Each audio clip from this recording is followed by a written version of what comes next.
All I'll say is this season does not end, tied up in a bow, and I think the door is open for more story to be told.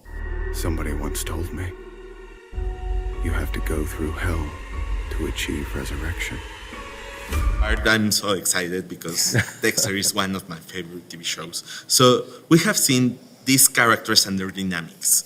How you have grown with them about these almost 20 years. Yeah, I mean, it's a unique thing as an actor to have this much time with a character, and when you're playing scenes now, to have this much history, like real history that you can draw on, and you don't have to imagine it, it's there. Yeah, we've both grown up. Yeah, I think that, 20 years ago when we started the show, as the years go by, you as a person, you as the actor, experience new things. And everybody changes a little bit. And to bring that into this character that you've been playing for so long, it's like, that's a gift. And it's really wonderful to, especially if, the stories are as interesting, which they are in this show, and the writing is as good. Tell me the way to keep an iconic character like Dexter alive and so beloved for a new show. Well, the main way to do it is to have Michael C. Hall want to do it. Yeah. And after we shot him at the end of New Blood, and we thought the whole thing was over, then a combination of Michael and our favorite director is a good friend of Michael's, Marcos Siega, came to us and said, can you figure out a way to unkill me? Because Clyde, I know you've got it in your blood and it's in my blood and I want to keep going. And I called Scott, we put our heads together, we figured out a way, and which is evident if you watch the beginning of Original Sin, when he's being raced to the clinic and he's in a coma for 2 months. Mm-hmm. But it all begins with Michael, and someday it will end with Michael. Dexter wakes up after this great flashback, but it's his time to be the one that chasing the killer, not for finish him. Is there anything personal, like revenge, or is just being protective with his son? Yeah, I think when it comes to Harrison, Dexter has an undeniable impulse. I mean, he wakes up, the first question he asks is, where is he? Is he okay? It's just alive in him in a way that, he doesn't have to think about. And I think, this notion that Harrison might be killing, I think is like, with so many things in Dexter, it's both enticing to Dexter and also horrifying, mm-hmm.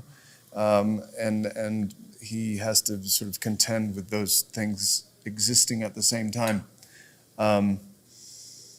But he has an undeniable impulse once he gets the information that his son is likely in New York to go there and to check in on him, even though he's not ready to appear to him yet. Clyde, we are going to see flashbacks, like ghosts from the past in this Dexter Resurrection. It was difficult to bring them back, all this material, all this beloved character, maybe? Yeah, no, it was, you talk about like with the way that the Trinity Killer sort of comes back, and Jimmy Smits comes back. They were super excited to be able to come back. They loved. I mean, it's a pleasure to work with Michael. And to act with Michael. He's such a giving actor.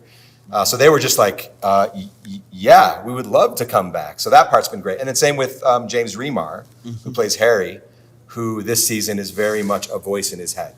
And what's different this time around, and that's what keeps it fresh, is that he's not a scold. He's not just going, Dexter, what are you doing? James Remar, Harry. Yeah. Harry is very much like his mentor and more like a friend. So it's been really it's fun. The voice in the back of Dexter's head. So sometimes, like if you're thinking something, you say, stop doing that. Don't do that to yourself. He will say to Harry, I got it. Enough with the questions. I know what I'm doing. I need to do this. I've thought it through. And that's a new element in the relationship between Dexter and his self-conscience and his father. Batista is back, and the great question is, friend or foe? I think neither. I think Batista getting the new information that he got at the end of New Blood led him to be involved again in this Dexter world. And I think that, knowing what he knows, as anybody would, changes how they approach things.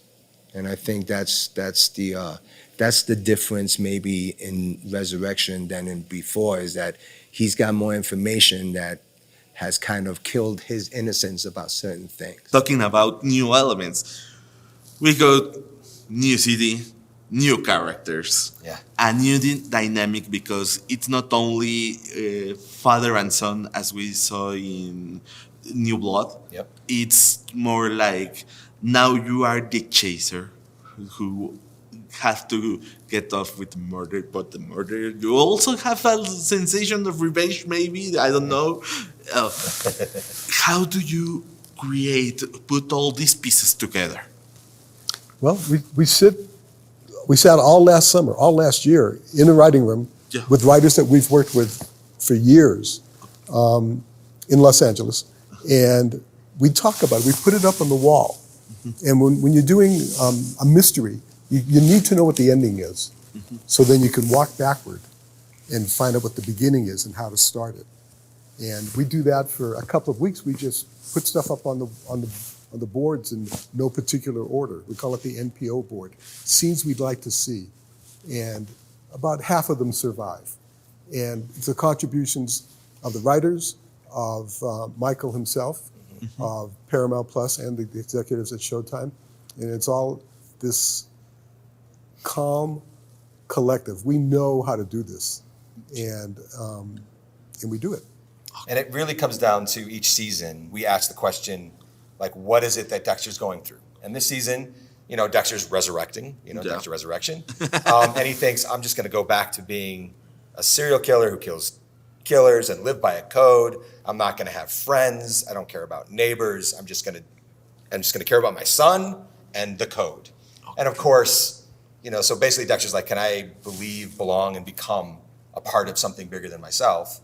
And Dexter thinks he can't, but of course he does. He meets up some pretty great serial killers. But he meets all these serial killers. He works very hard to get back together with his son. And he learns about family because he's living in a basement apartment of an immigrant family from Africa who are full of life and love and stories and are the true definition of what a family should be, which Dexter has never enjoyed before. And the unreliable narrator in Dexter that says, I can't have friends, quickly realizes, I want friends, and I'm going to have friends. It's not the same creating Dexter in maybe near 20 years than now. Yeah. There's a technology, there's a lot of things that could also help to do his job more difficult. Yeah. But also yours to such mystery, such hiding the bodies or things like that. The more difficult it is, the more important it is to have good writers. We purposely paint ourselves into a corner, if you know the phrase, so that we can get ourselves out of that corner. And so the audience is thinking, oh my God, how are they possibly going to top this? And then it's our responsibility to get us there. I was talking with Clyde and Scott, and they told me this question was for you. Oh. Do you want to have more of Dexter? I don't say it's a fact. Right. Will you be glad to be in more Dexter seasons, series? I don't know. Well, all I'll say is this season does not end, tied up in a bow, and I think the door is open for more story to be told.